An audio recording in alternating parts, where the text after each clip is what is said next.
This is Raz Teresi doing an in-service on guide dogs for, I think it's, oh yeah, it's EDSE 647.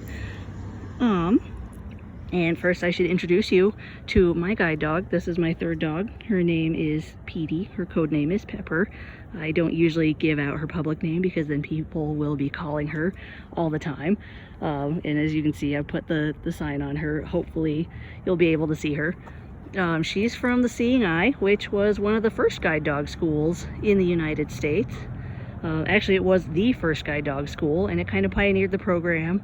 And guide dogs were around even before we had white cane O&M training.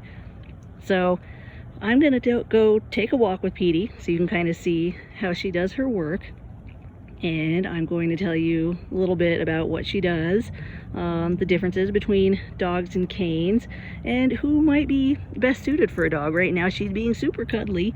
Are you ready, Pete? You ready to go to work? Okay, come on. Good girl. Left, left, good girl. Hopefully I still have the camera on her. It's kind of hard to tell. Upright, upright. Come on, Petey. Upright, right, right.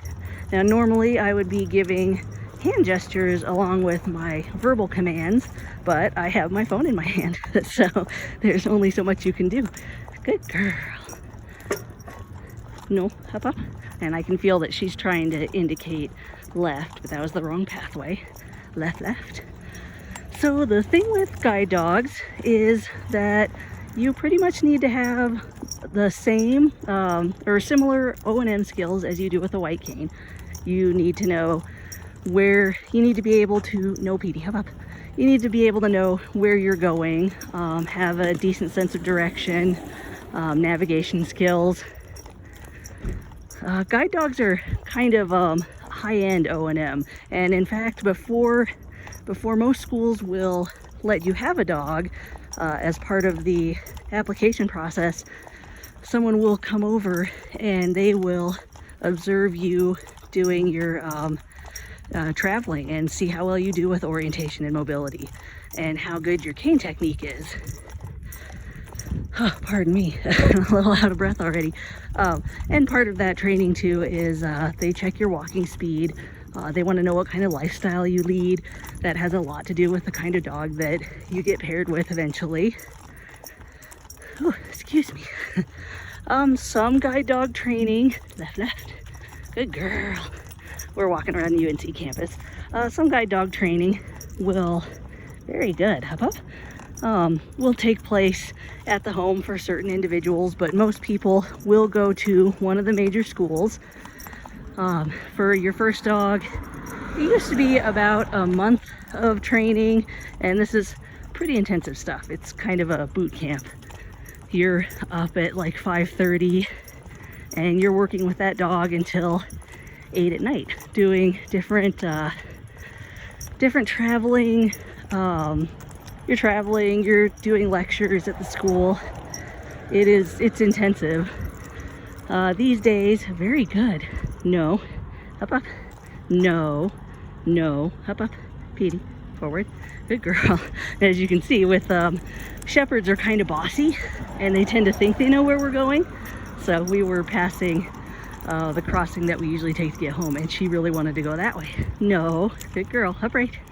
Come on, up, up. Good girl. I'm throwing her off her game. We're not going where we usually go, so she's protesting. Where was I? Oh yeah, so with the training, these days, I think they've gotten it down to about 3 weeks for your first dog, and 2.5 weeks for your second dog. And this is just at the Seeing Eye. So I think a lot of TVIs tend to wonder, for whom is it appropriate to have a guide dog? So a lot of people think that these dogs are, you know, just magic and that they can fix your mobility problems or your blindness problems. And that's not always the case. A dog is a lot of responsibility. Oh, excuse me. And you also wind up with a lot more social interaction, and not everybody is ready for that. It's a little crude, but I like to say that you will hear everybody's sad dead pet story, because strangers will come up to you and they will talk to you about their passed away pets, unfortunately. Good girl, Pete. Leave it. Oh, good job.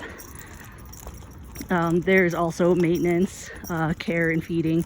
You do have to pick up after them. So people who are getting guide dogs, very good. Good job. Forward. You kind of need to be able to multitask, and you also need to be able to handle the responsibility of an animal that you have to feed and brush and pick up after. Good girl. Forward. And make sure that you're taking them out for enough exercise. And two, when you're out traveling with your dog, you're responsible not just for yourself, but also for your dog. So you've got to be able to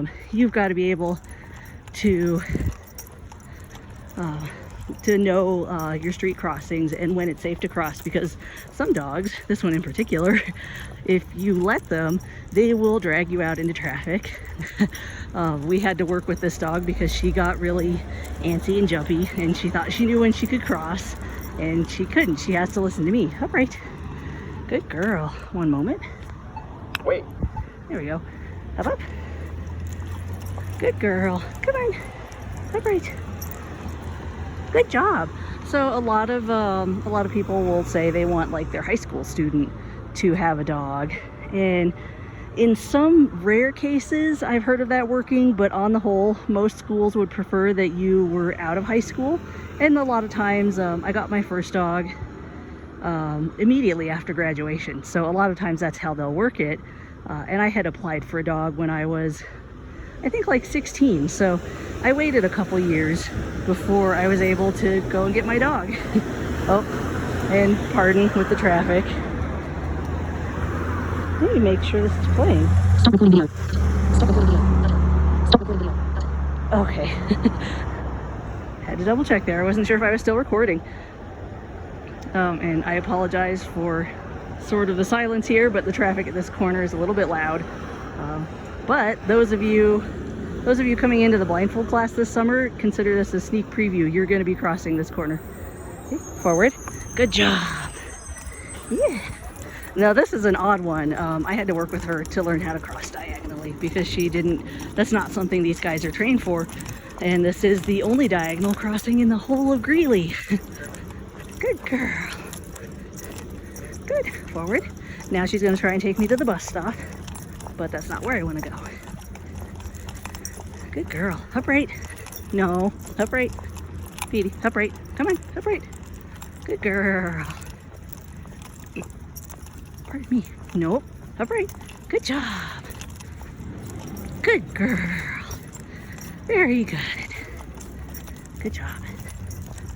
Nope. Upright. Good. Good girl. So in case you may not have noticed, there's a little bit of multitasking that goes on with using a guide dog. Very good. With a white cane, you tend to be a lot more connected to your environment. So a white cane is, you'll run into obstacles. You'll know exactly what kind of pavement and stuff you're going on, or grass, or stairs and everything. Whereas a guide dog is more of an avoidant mobility tool. They will take you around stuff.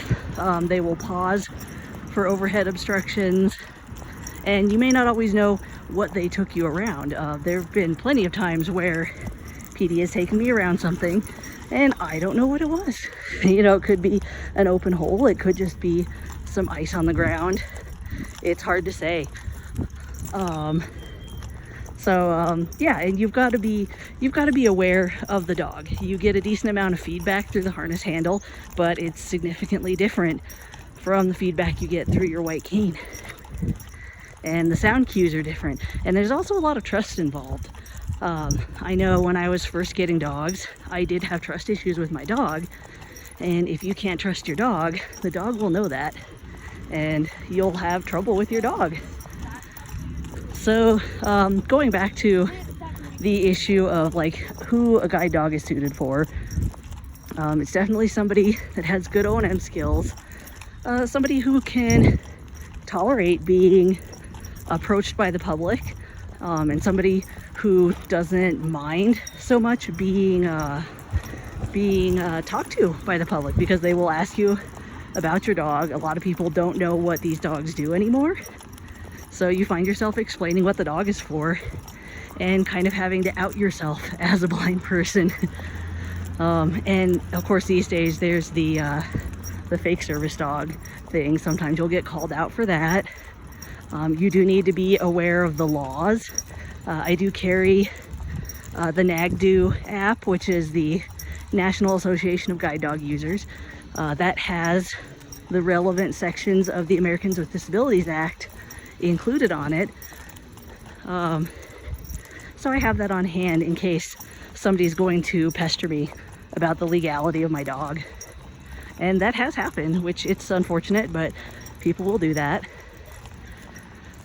No,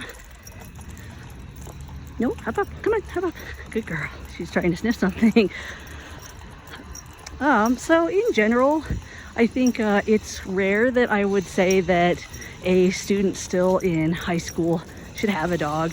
And it's not just the responsibility and maturity of the student. Easy, Pete. Oh, do you see someone you know? No, hop up. Good girl. Good job. As you can see, I have to give a lot of praise as she's going, because she's not food rewarded. Most guide dogs are praise rewarded. And I apologize for this construction noise. See if we can get past this. Good girl. Hop up. It's a little bit hard for me to give this talk because it's a lot of multitasking on my end. Not only am I trying to remember how to talk to you about guide dogs, I'm also working with my dog, and I'm using all these O&M skills we've been talking about in class. You know, I've got to know where I'm going, and I have a good sense. I'm pretty familiar with UNC campus. Good girl. Good job. But there's obstacles and there's students in the way. No, hop up. No, hop up. Come on, hop up.